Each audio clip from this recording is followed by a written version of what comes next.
Bueno, entonces, como les decía recién, hoy vamos a abordar nuestro último núcleo del año, ¿sí? Este núcleo 18 que se refiere a lo que es derechos, ¿sí? Derechos de niños, niñas y adolescentes. Bien. Eh, es un núcleo de mucho contenido teórico, ¿sí? En la bibliografía van a encontrar los temas que vamos a abordar hoy y de alguna forma el marco teórico para que ustedes puedan resolver las actividades planteadas en el laboratorio de habilidades clínicas.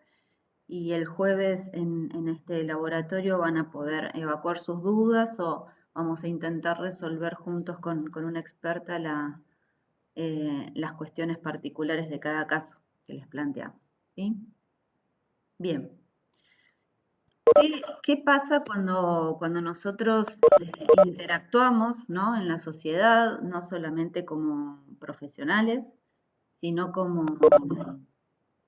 vecinos, ¿no? Como comunidad y nos encontramos con este tipo de situaciones o de imágenes que,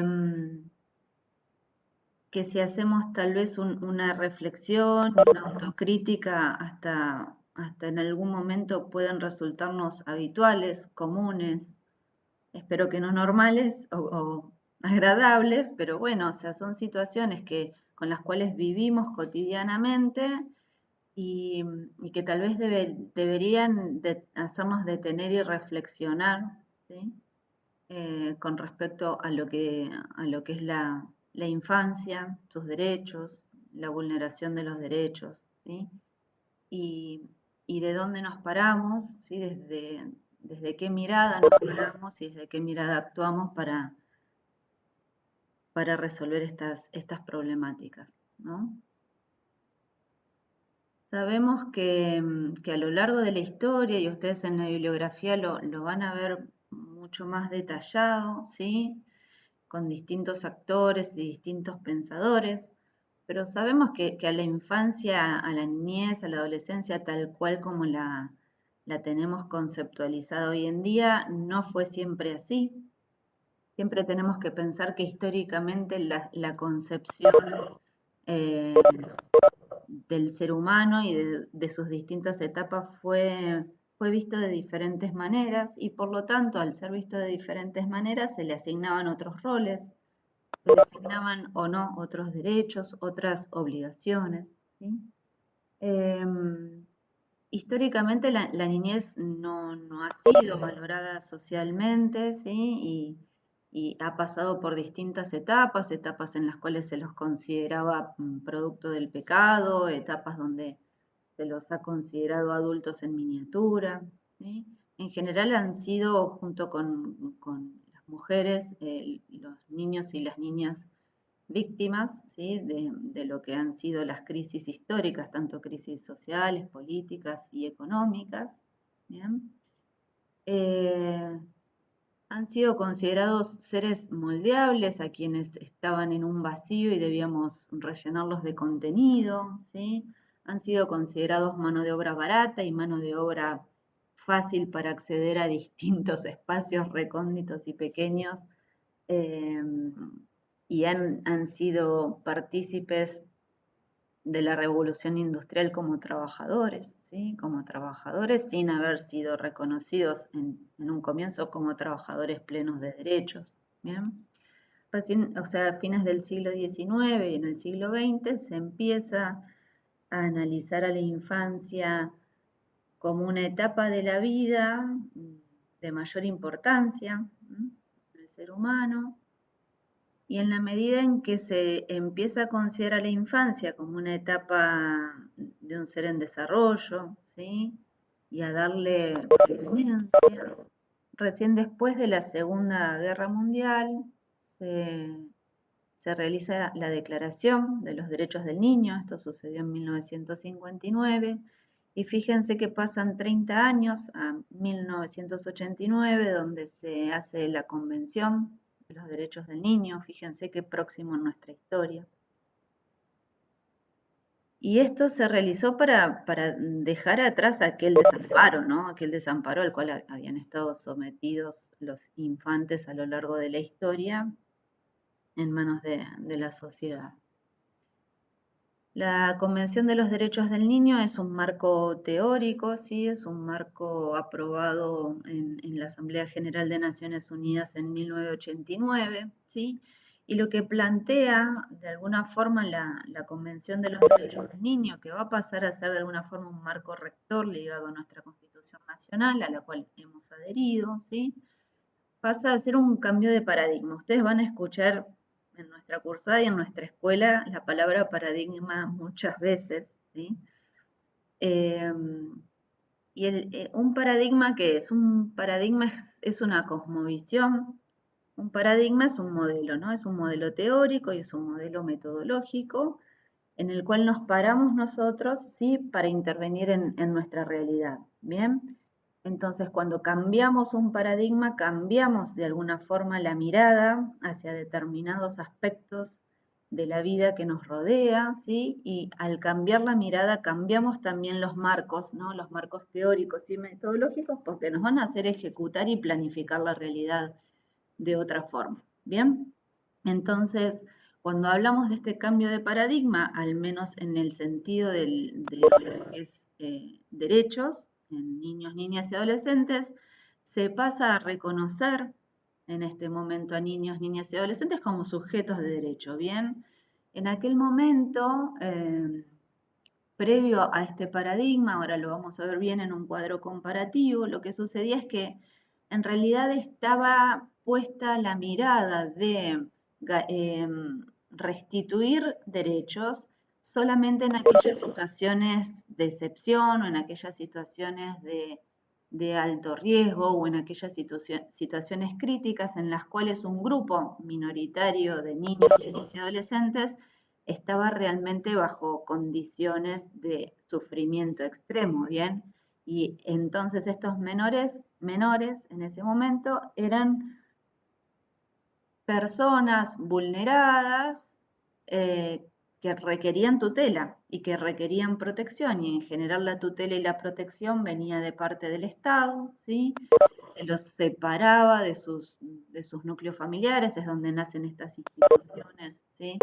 De cuidados de menores, los asilos, ¿bien? Entonces, hablábamos de un grupo minoritario de individuos que estaban con derechos no garantizados, ¿sí? En sufrimiento, siempre con la mirada puesta en grupos socioeconómicos desfavorecidos y siempre con un juicio hacia esos grupos minoritarios de pobreza equivalencia a delincuencia, ¿sí?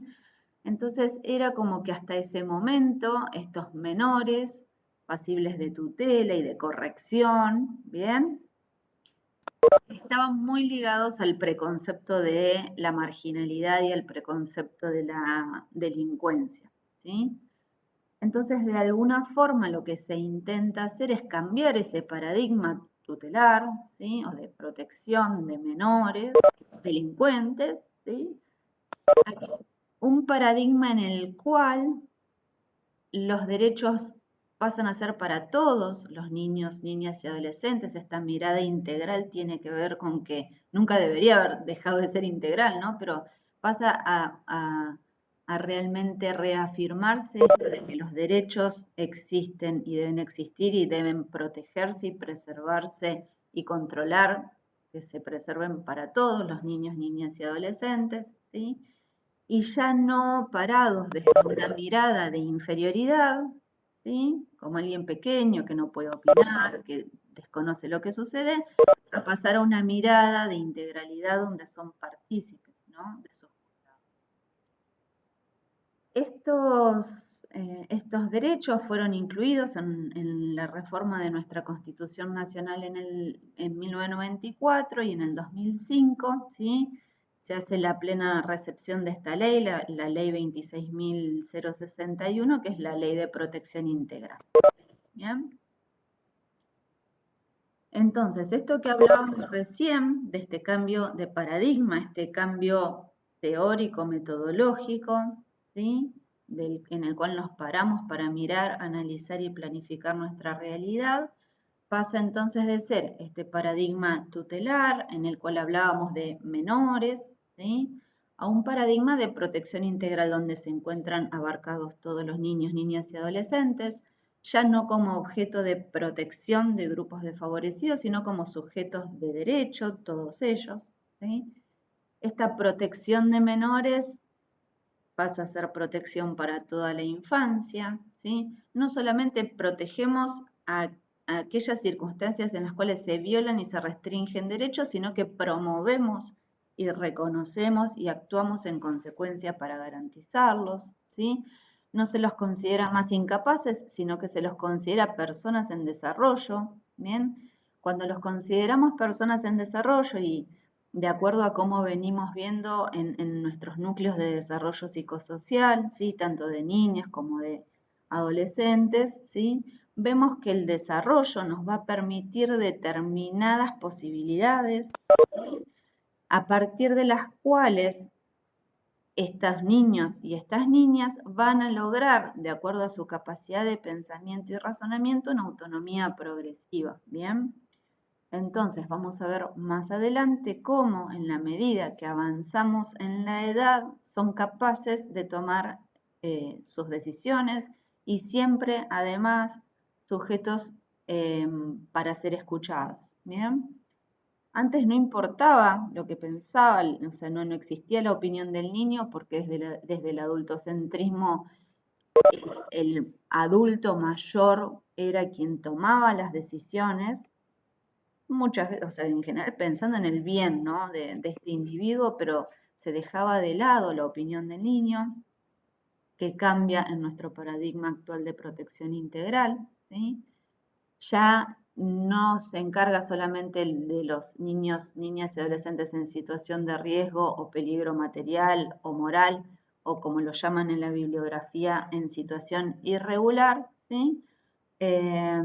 En el paradigma de protección se trabaja con individuos con derechos ya violados o con derechos bajo amenaza. ¿Bien? Entonces este menor abandonado y probable delincuente, que se lo miraba en ese momento de esa manera, desaparece el determinismo y esta asociación y prejuicio de abandonado, violento, delincuente, marginal, ¿sí? Entonces hay una mirada integral de todos los grupos de niños, niñas y adolescentes, ¿sí? Cuando hablamos de derechos, sí o sí vamos a ver nuestra bibliografía ligada a lo jurídico, ¿sí? Entonces ustedes saben que en relación a lo jurídico, nuestro accionar está reglado por distintos niveles, ¿sí?, de organización y distintos niveles legislativos a los cuales hay que acatar. Ustedes saben que el mayor nivel y que abarca y que se encuentra por el resto es nuestra Constitución Nacional y además de la Constitución Nacional, los tratados, ¿sí?, a los cuales hemos adherido con respecto a derechos humanos.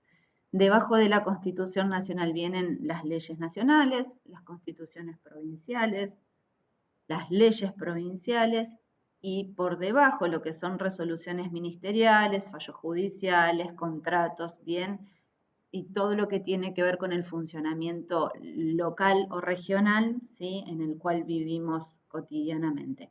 Como ustedes ven, la Constitución se encuentra por encima y es reguladora en la medida que bajamos en la pirámide de ordenamiento jurídico, la cantidad de fallos, resoluciones, leyes es mayor, ¿sí? Es más abarcativa, pero siempre, siempre con la mirada puesta sobre nuestros principios básicos que están en la Constitución y los tratados. ¿Cómo estamos 32 años después, ¿no? ¿Cómo estamos desde este 1989 de la Convención de los Derechos del Niño a este 2021, ¿sí? Lo que se ha hecho en este cambio de paradigma es cambiar el enfoque, o sea, el enfoque y este cambio de paradigma no se da solamente en lo judicial, sino que se da en todas aquellas esferas y en todas aquellas instituciones, o debería darse, en todas aquellas instituciones, organizaciones que abordan y que trabajan para y con niños, niñas y adolescentes, ¿bien? Entonces, dejamos desde cada uno de nuestros espacios, dejamos de ver a los niños, niñas y adolescentes desde un estatus inferior, ¿sí? Partiendo del déficit, para considerarlo entonces como una persona en un periodo especial de su vida, ¿sí? En un periodo en el cual está en juego su desarrollo y sus potencialidades, ¿bien? Entonces son sujetos de derechos especialísimos. ¿Por qué? Porque debemos preservar y garantizarles el desarrollo pleno, ¿bien? Dotados entonces de una protección complementaria a la cual deben agregarse nuevas garantías por sobre el resto de las personas mayores, ¿sí? Entonces reconocemos calidad de persona en desarrollo y por ende protegemos y potenciamos todo aquello que sostiene este desarrollo, ¿no? Entonces protegemos y potenciamos a la familia, a la sociedad y al Estado. Porque en la medida que queremos potenciar el desarrollo, no existe posibilidad de hacerlo si no hay un sostén de quienes somos los encargados de velar por el desarrollo, ¿bien? Que somos la familia, la sociedad y el Estado, ¿no? En este enfoque de derechos, nosotros particularmente a lo que vamos a abocarnos es a generar políticas y atención en salud, ¿sí? Con enfoque de derechos. Entonces, cuando trabajamos de esta manera, hay algunos derechos que debemos garantizar, o sea, los derechos debemos promoverlos, protegerlos y en caso de que se encuentren vulnerados, restituirlos, ¿sí? Entonces, la mirada en proteger, en preservar, en restituir, tiene que estar en cada una de nuestras acciones, en cada uno de nuestros momentos como profesionales y como personas de la comunidad, ¿bien? Los derechos a los cuales vamos a hacer mención, ¿sí? Son derechos especialísimos de niños, niñas y adolescentes dentro de la Convención, ¿bien? Y tenemos el derecho a la no discriminación, el derecho al interés superior de niños, niñas y adolescentes, el derecho a la vida, al desarrollo y a la supervivencia, el derecho del niño a ser escuchado, o sea, su participación, ¿bien? Y la autonomía progresiva, que es un concepto que vamos a ver ahora más adelante. Cuando hablamos de enfoque de derechos en políticas de salud pública, el derecho a la no discriminación, ¿sí?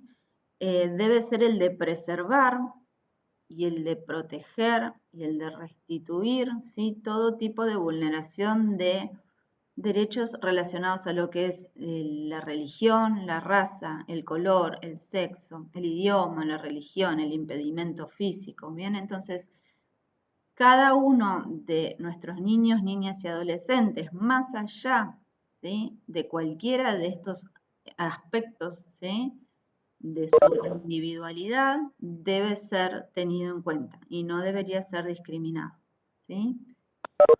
El principio general de interés superior de niños, niñas y adolescentes tiene que ver con lograr, más allá de quienes cuidan a este niño, niña o adolescente, o más allá de quienes podrían ser quienes tomen decisiones, tenemos la capacidad, ¿sí?, de bregar por el interés superior de este niño y tomar todas las medidas que sean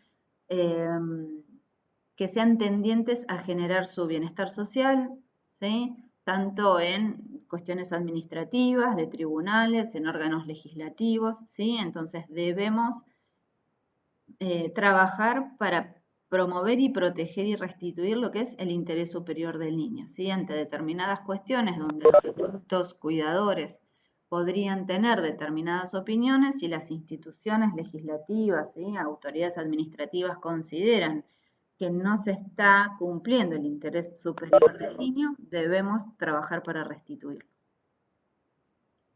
El derecho a la vida, al desarrollo y a la supervivencia, esto que hablábamos hoy de alcanzar el máximo potencial, ¿sí? Entonces acá, ustedes saben, cuando trabajamos el tema de desarrollo, se acuerdan que siempre hicimos referencia a cuáles son estos determinantes del desarrollo pleno, ¿no? Entonces, el derecho a la alimentación, el derecho a la vivienda, el derecho al agua potable, el derecho a la asistencia y a la accesibilidad al sistema de salud, a la educación, al juego, a la recreación, al descanso, ¿sí? Entonces, todos estos aspectos que ustedes ya saben que forman parte, ¿sí?, de las bases para el desarrollo pleno, tienen que ver con esto, con el derecho a la vida, al desarrollo y a la supervivencia. ¿Mm? Esto de la participación infantil, el derecho del niño a ser escuchado, bien, esto debe suceder en todo procedimiento, ya sea un procedimiento judicial, un procedimiento administrativo que esté afectando a este niño o esta niña, ya sea directamente o indirectamente con quien es su representante, bien, debemos dar la posibilidad a este niño y esta niña de ser escuchados. Siempre que garantizamos o que trabajamos para garantizar este derecho, tenemos que eh, entender que este niño, esta niña, este adolescente debe contar con toda la información, ¿sí? O sea, debe conocer la realidad cierta y contar con toda la información por parte de quienes son sus representantes o sus defensores de alguna manera, ¿sí? Debe contar con todas las herramientas para poder opinar. Si nosotros a un niño o a una niña le damos parte de la información con tendencia a que decida en favor de tal o cual cuestión, no vamos a estar garantizando ese derecho. Entonces, ellos deben tener toda la información y intentar decidir lo más libremente posible o opinar con todas las herramientas posibles. ¿Sí? El Estado, en lo que es el derecho a la salud, está obligado a promover, a proteger y a garantizar la salud de niños, niñas y adolescentes en forma prioritaria e integral, ¿sí? Todas las medidas tienen que estar tendientes a que sean de atención prioritaria, ¿bien? El derecho a la privacidad, tiene que ver con formas de atención. Antes sucedía y sigue sucediendo que el sistema de salud no solamente era expulsivo para niños, niñas y adolescentes, sino que no se permitía el ingreso a la consulta en forma individual, ¿sí? Siempre se pedía que hubiese un adulto acompañando. Entonces, de esta manera, fíjense cómo volvemos a poner a los niños y a las niñas en esta posición de menor, de inferior, ¿sí? Y en el cual no vamos a tener en cuenta su decisión, sino que va a ser este adulto acompañante quien nos va a plantear la problemática.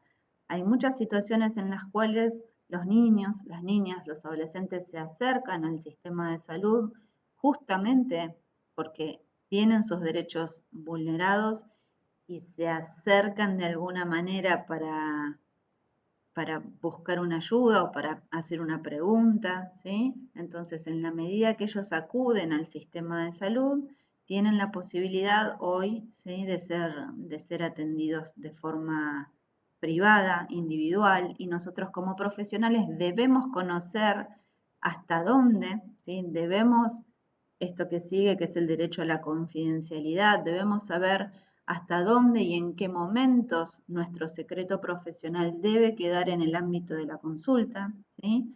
Si sabemos que en esta consulta existe un riesgo inminente, tanto para la vida de nuestro paciente como para terceros, pero tiene que ser de un riesgo inminente, ¿sí? O ante una situación de una enfermedad altamente contagiosa. En algunas y muy pocas situaciones podemos romper esto que sería el secreto profesional, ¿sí? Esto de la confidencialidad. Si no, debe ser información que se sostiene entre médico y paciente, ¿sí? Y el paciente debe saberlo eso, debe saber que lo que suceda en este diálogo, en esta entrevista, ¿sí?, está sujeto al derecho de confidencialidad. ¿Bien? Si por alguna razón tuviésemos que dar esta información a alguien más, siempre debemos contar, en la medida de lo posible, obviamente si este paciente está lúcido, consciente, debemos contar con su aprobación. ¿Mm? Esto que hablábamos del reconocimiento de la autonomía progresiva, ¿sí? Ustedes saben que en el transcurso de nuestro desarrollo psicosocial, eh, la capacidad de discernimiento, ¿sí? Va siendo cada vez mayor, ¿no? Entonces, considerando en la niñez y en la adolescencia la capacidad de discernimiento, ¿sí? Impone entonces la obligación de atenderlos a todo menor de 18 años con o sin acompañamiento, esto que yo les decía recién, siempre y cuando se presente, digamos, de forma voluntaria, ¿no? Entonces se presenta de forma voluntaria, nosotros debemos atenderlos con o sin acompañamiento de acuerdo a cómo ellos lo decidan. Un ejemplo de esto tiene que ver con estos derechos personalísimos, ¿sí? En lo que es el acceso a la atención de la salud integral sexual y reproductiva, por ejemplo, ¿no? Eh, en lo que son derechos personalísimos, siempre, o sea, por sobre todo recuerden que está la Convención de los Derechos del Niño, ¿sí? Como un marco regulador. Esto siempre atendiendo a lo que es el interés superior, la autonomía progresiva, la participación directa y el derecho a ser oído, ¿sí? En menores de 18 años. Nuestro Código Civil y Comercial, que ha ido cambiando, sobre todo en los últimos tiempos, ¿bien? Le otorga una capacidad general a todas las personas, ¿sí? Y se centra en un régimen especial del cuidado del propio cuerpo, ¿bien? Y deberíamos intentar cumplir, ¿no? Con los preceptos y modelos que elige cada familia, cada estilo de crianza, siempre basados en el respeto, ¿no? El interés superior es de, o sea, siempre pensando en el bienestar, ¿sí? Tanto físico como emocional de niños, niñas y adolescentes. Acá lo que se ve es que en esto de la autonomía progresiva, fíjense que hasta los 13 años debemos considerar la autonomía progresiva, el interés superior, pero aquí hay determinadas cuestiones en las cuales requieren, ¿sí? La representación o la asistencia para el consentimiento.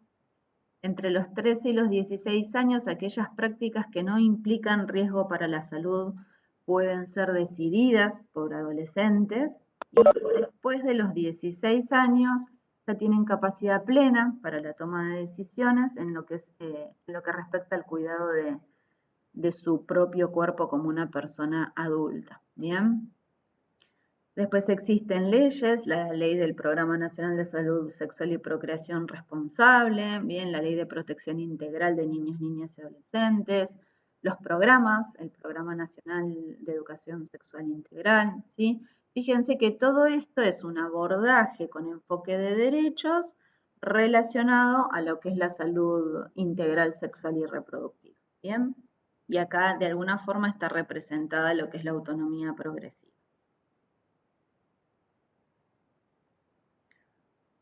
Cuando, cuando abordamos algunas problemáticas o hablando ya en este caso de lo que es vulneración de derechos, ¿sí? Eh, tenemos que, vamos a abordar algunos, por ejemplo la violencia, ¿sí? La violencia hacia niños, niñas y adolescentes. En las consultas, en todas las consultas, debemos estar muy atentos a signos emocionales, físicos, ¿sí? Desde el interrogatorio de violencia, ¿m? Especialmente en aquellas donde identificamos indicios de violencia, tenemos que solicitar un espacio para poder conversar y revisar a nuestros pacientes sin la presencia de una persona adulta que lo acompañe. A veces hay signos en el interrogatorio, miradas, gestos, silencios o no, o padres que no dejan hablar, ¿sí? Cuando vayan adquiriendo experiencia en lo que es el interrogatorio, hay determinadas señales que nos deberían hacer pensar que pueden estar sufriendo episodios de violencia, ¿sí? muchas veces también tenemos que sentarnos a conversar con el adulto, ¿no? No solamente con los niños y las niñas y a solas, sino también con el adulto. Muchas veces el adulto asiste a la consulta porque tanto quien concurre como el niño son víctimas de violencia, ¿sí? Entonces, es un espacio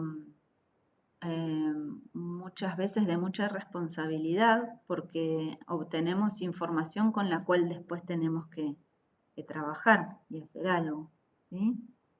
Es obligación de los profesionales de la salud atender la salud integral, psicosocial, ¿sí? Y esto incluye, bueno, las acciones necesarias que deberíamos o debiéramos iniciar para restituir aquellos derechos que veamos vulnerados, ¿sí? Estas imágenes las pongo acá porque la violencia no solamente es la violencia que se ejerce directamente, ¿sí? Física, verbal. Violencia es también cuando exponemos a nuestros niños, niñas y adolescentes, por ejemplo, a contenidos audiovisuales que no son capaces de procesar. Bien, entonces en esto de garantizar derechos, la violencia no solamente es convivir con una persona violenta que nos golpea, que nos maltrata, tiene que ver también con aquello que hacemos como cuidadores, como familia, para no exponer a nuestros niños, niñas y adolescentes a situaciones o vivencias reales o irreales, ¿bien? De maltrato. Porque todo eso va conformando su desarrollo y su desarrollo psíquico, ¿bien? Entonces, violencia no solamente es la que sufrimos en personas, sino también aquella que visualizamos, contenidos que son inapropiados para distintas edades. ¿Bien? Con respecto a lo que es la violencia sexual, ¿sí? Nuestro Código Penal considera que antes de los 13 años, los niños, niñas y adolescentes no están en general en condiciones de prestar consentimiento válido para una relación sexual. Por lo tanto, la persona adulta que mantiene relaciones con un menor de 13 años es pasible de sanción penal. ¿Bien? No quiere decir que no haya inicio de relaciones sexuales antes de los 13 años, que una pareja, ¿sí?, de adolescentes tenga relaciones previamente, pero aquí existe la figura de eh, la disparidad, ¿sí?, o el poder ejercido por alguien mayor, bien, sobre un niño, niña o adolescente menor de 13 años. Esta asimetría en la relación marca la diferencia, bien, y por eso es pasible de sanción penal. Los profesionales de la salud ante situaciones de violencia sexual, ¿sí?, tenemos obligaciones de las cuales no nos podemos desligar, ¿sí? La obligación de escuchar activamente aquello que nos están relatando, la obligación de activar el circuito de protección de derechos, ¿bien? Y la obligación de denunciar la violencia sexual sufrida por una persona menor de 13 años a las autoridades. Ustedes dicen, bueno, sí, obvio, no, obvio no. No todos los profesionales entienden o están dispuestos a esto. Es algo que debemos modificar, ¿sí? El sistema judicial para nosotros es un sistema muchas veces expulsivo también, no lo conocemos, no sabemos cómo comunicarnos con el sistema judicial. Entonces aquí, o sea, en todas estas situaciones en las cuales nosotros somos testigos o actores de una consulta, lo que deberíamos procurar es tener una red de trabajo local, armada, ¿sí? En muchas comunidades esto se encuentra muy bien planificado, ¿sí? En general acudimos a lo que son los servicios locales, los centros de asistencia a la víctima, comisarias de la mujer. O sea, cada sistema local tiene como su flujograma, digamos, de acción, ¿sí? Todo esto tiene que ser tendiente a preservar, sabemos, o sea, somos testigos o sabemos que hay derechos que están siendo vulnerados. Debemos procurar que eso no siga sucediendo, porque ustedes saben que después los tiempos de cada situación son muy particulares, pero debemos preservar la integridad de esta persona, saber que no vamos a llevarlo nuevamente al lugar donde está sucediendo aquello que nos relatan. Activamos los mecanismos de protección, ¿sí? La comunicación con el juez de menores, con el servicio local, y acá comienzan a funcionar un montón de actores, ¿sí? Trabajadores sociales, agentes comunitarios, juez de paz, abogados, ¿sí? O sea, comienza a actuar una red que debería ser así, que debería trabajar en red, facilitando todo como para no revictimizar, ¿bien? Entonces, sabemos, por ejemplo, que el momento del examen clínico, si pudiésemos hacerlo una única vez, ¿sí?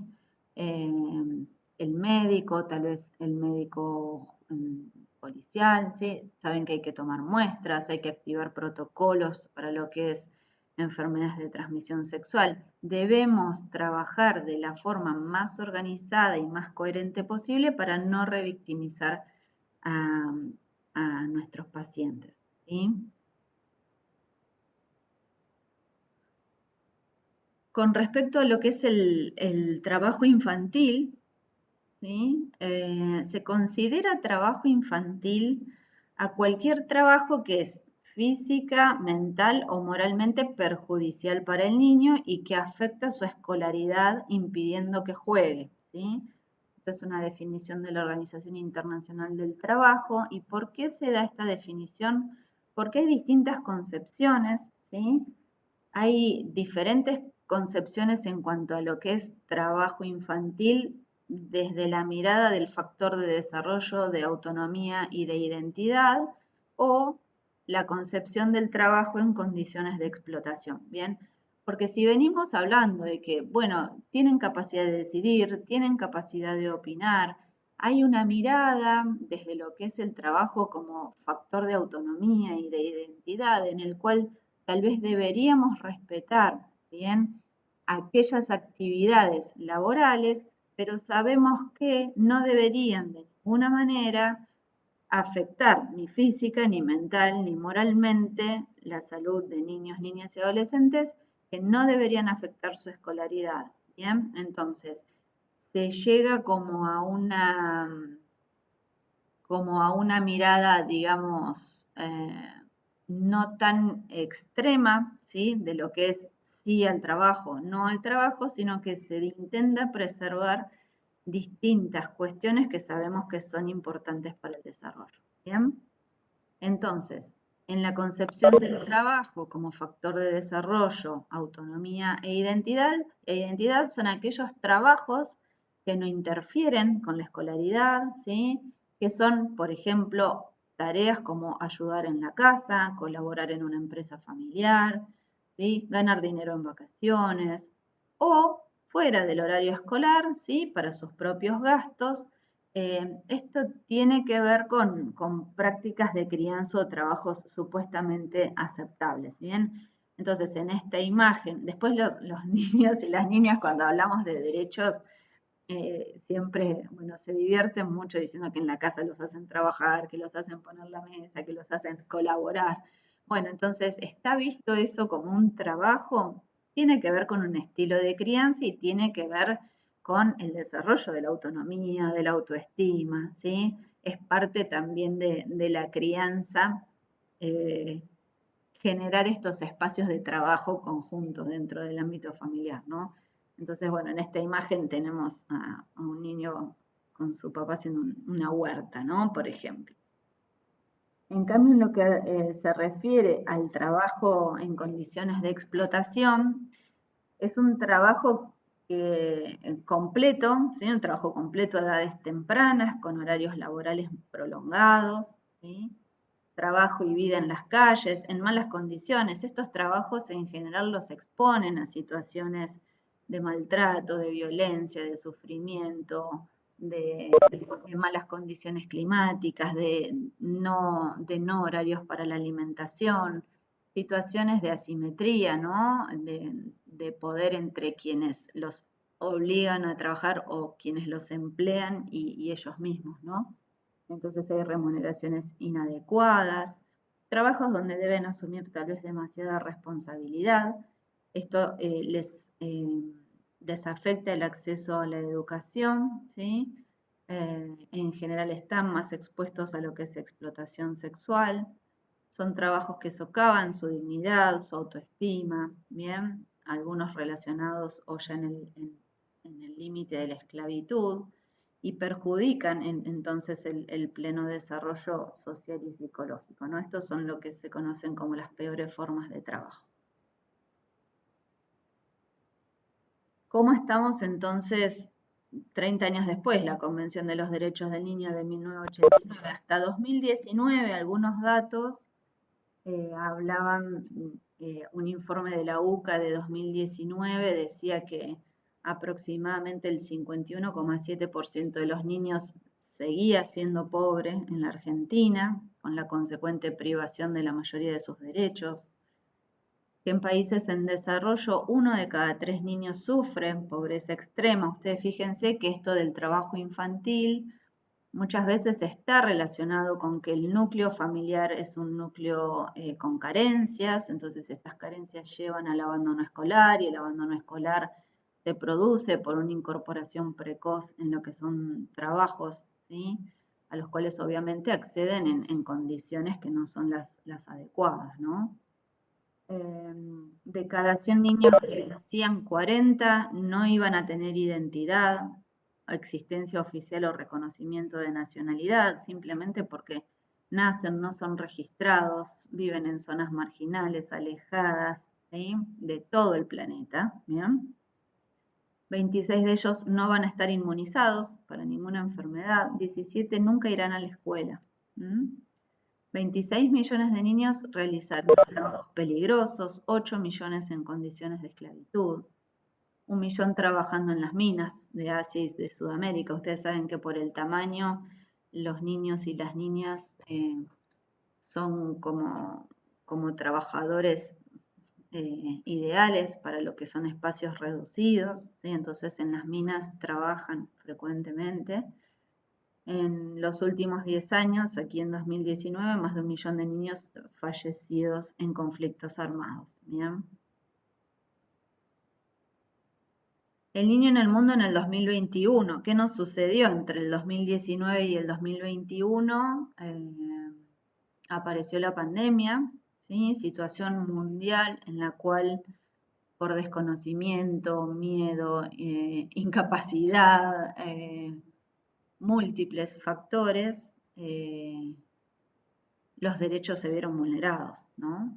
Los derechos se vieron vulnerados, por ejemplo, en este caso la Sociedad Argentina de Pediatría en su subcomisión de, Derechos del Niño sale con un artículo en Archivos Argentinos de Pediatría poniendo en foco las desigualdades y la vulneración de derechos productos de la pandemia. Durante la pandemia no solamente hubo restricciones en la movilidad, sino que muchos no tuvieron acceso a la conectividad, a la educación. Muchos permanecieron en hogares donde sufrían violencia, ¿sí? Entonces, en estos últimos años se dice que las consecuencias de los daños de esta pandemia los estamos viendo ahora, pero que tal vez no podamos verlos plenamente hasta dentro de mucho tiempo en las consecuencias que han tenido tanto psicológicas y físicas para la humanidad, pero en especial para los niños, niñas y adolescentes, porque han tenido que vivir en condiciones para las cuales no, en condiciones en las cuales no disfrutan, ¿no? Ustedes saben que los niños, las niñas y los adolescentes disfrutan jugando, disfrutan compartiendo, disfrutan con el otro, ¿sí? Entonces fue una situación en la cual la vulneración de derechos fue marcada, extrema y aguda, ¿sí? En un informe de UNICEF ¿sí? En lo que es la actualización de la estimación de pobreza infantil de la segunda ola de COVID, fíjense cómo desde 2019 en adelante, cómo aumentó, ¿sí? La pobreza infantil. Hay estimaciones de julio de 2020, ¿sí? Y de mayo de 2020, entre 2019 y 2020, la cantidad de niños, niñas y adolescentes pobres pasaría de 7 a 8,3 millones. Fíjense que esto puso en jaque el sistema económico familiar, el sistema productivo y las consecuencias que tiene eso, ¿no? Hay muchos más gráficos en lo que es este informe. Hay gráficos donde está discriminado de acuerdo a lo que era el trabajo, ¿sí? Del jefe de familia, o sea, si tenía un trabajo estable, si era profesional, si no era profesional, las desigualdades que se generaron entre aquellos que ya tenían un trabajo estable, quienes lo perdieron, las desigualdades de género, ¿sí? Todas se acentuaron, la inequidad se acentuó en todos los aspectos, ¿bien? Y fue mucho más difícil, y va a ser mucho más difícil recuperarse para familias que ya estaban en condiciones de vulneración de derechos que para aquellas que tal vez estaban en una posición un poco más aceptable, ¿sí? Han no podido asistir a los controles de salud. Esto no sucedió en todos los ámbitos, ¿sí? En algunos espacios se procuró sostener tanto la atención como las inmunizaciones, bien, pero no sucedió en todos los espacios porque ustedes saben que la accesibilidad y la gestión no es lo mismo en todos los lugares, pero fíjense cómo de abril del 2020 a julio del 2020, ¿sí? La gente tuvo que dejar de asistir a los controles de salud, ¿bien? En este gráfico tienen hogares con al menos un niño de hasta 6 años que manifestó cambios desde el inicio de la cuarentena. Y fíjense los cambios. Tuvieron alteraciones en las comidas, no solo en déficit, sino en calidad, en cantidad, alteraciones del sueño, problemas de comunicación. Hoy estamos viendo, ¿sí? De alguna forma las consecuencias emocionales y psíquicas del confinamiento, de la falta de juego, de la falta de acceso a la educación. Entonces, para finalizar, dejar este concepto, dejar este pensamiento, ¿se acuerdan qué ven cuando los ven? Si se cansan, que sea solo de jugar, ¿no? Entonces, nada, son conceptos que creemos interesantes para de alguna forma darle un cierre a lo que es nuestro objetivo de procurar un desarrollo integral, ¿sí? Y creemos que garantizando derechos es la manera de hacerlo, ¿bien? Y trabajando con responsabilidad y a conciencia. Así que bueno, gracias por escucharnos, no solamente a mí, sino bueno, a todo nuestro equipo en este recorrido, ¿sí? Eh, espero que haya sido una asignatura que hayan disfrutado. Obviamente los invito a profundizar, a leer. Bueno, y nos vamos a encontrar más adelante. Nos vamos a ver seguramente en las instancias de exámenes. Este jueves voy a compartir con ustedes el laboratorio, con el resto de los docentes y sus compañeros. Así que bueno, de mi parte, los lunes a la mañana agradecerles. Y nada, ha sido un placer este 2021 a lo lejos, pero estuvo bueno lo sincrónico, ¿no? Que no lo tuvimos el año pasado.